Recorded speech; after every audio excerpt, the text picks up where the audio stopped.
Khalid al-Rashid stood on the penthouse balcony of his gleaming Dubai high-rise, the Oasis Tower, a monument to his success.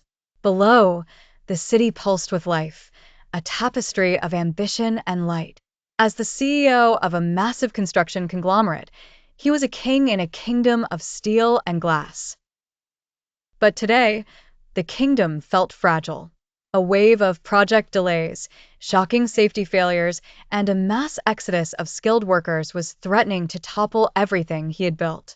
His empire, once seemingly invincible, was showing deep cracks. 2 decades ago, Khalid had been a young, ambitious foreman. He had taken over a small, struggling construction firm from his ailing father. Driven by a fierce desire to succeed, he had discovered the easiest way to maximize profit: cut corners on labor. He became a master of justification. He paid his migrant workers the absolute minimum, often delaying their wages for administrative reasons. He charged them exorbitant fees for substandard accommodation and deducted amounts for equipment wear and tear. He saw them not as men with families, but as line items on a balance sheet. His conscience, when it pricked him, was soothed by a twisted logic. I am providing them jobs they wouldn't have back home. They should be grateful. He had long since abandoned the simple faith of his childhood, replacing prayers with profit margins. The Quranic injunction that his father had often recited, and "do not deprive people of their due," was a faint echo from a sentimental past, irrelevant in the cutthroat world of business. The crisis came to a head with the Pearl Residence project, a luxury skyscraper that was already behind schedule. The new project manager, a ruthless man named Omar whom Khalid had hired for his efficiency, burst into his office. "Khalid, we have a problem. The entire team of senior masons and steel fixers has quit. They walked off the site this morning." "What? Why?" "Offer them a bonus." Khalid snapped, scrolling through the projected losses on his tablet.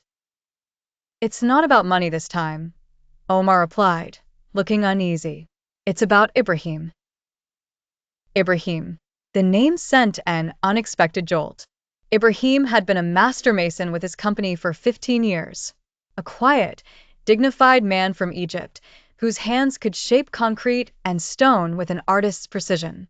Khalid had always underpaid him, promising raises that never materialized. Just last week, Ibrahim had humbly approached Khalid, not for himself, but for the workers. He spoke of unsafe scaffolding, of delayed wages causing immense hardship, of the divine trust amana an employer holds. Khalid had dismissed him. "Ibrahim, this is not a charity. If you don't like the conditions, you know where the gate is." Now Ibrahim was in the hospital. A section of the cheap, poorly maintained scaffolding on the Pearl Residence site had collapsed. By a miracle, no one had died, but Ibrahim, who had been inspecting it out of concern for his junior workers, had fallen 2 stories, breaking his leg and several ribs. The workers, who revered Ibrahim as a father figure, had reached their breaking point. Their protest was not a demand for more money, but for basic dignity and safety. The project was now completely stalled. That night, for the first time in years, Khalid couldn't sleep. The image of Ibrahim, a man of unwavering integrity, lying broken in a hospital bed because of his own greed, haunted him. He drove to the hospital, a bouquet of flowers feeling absurdly inadequate in his hands. He found Ibrahim in a shared ward, his leg in a cast. But it was Ibrahim's face that shocked him. There was no anger, no accusation. Only a profound, peaceful resignation. "Mr. Khalid," Ibrahim said, his voice weak but clear, "you should not have come. You are a busy man."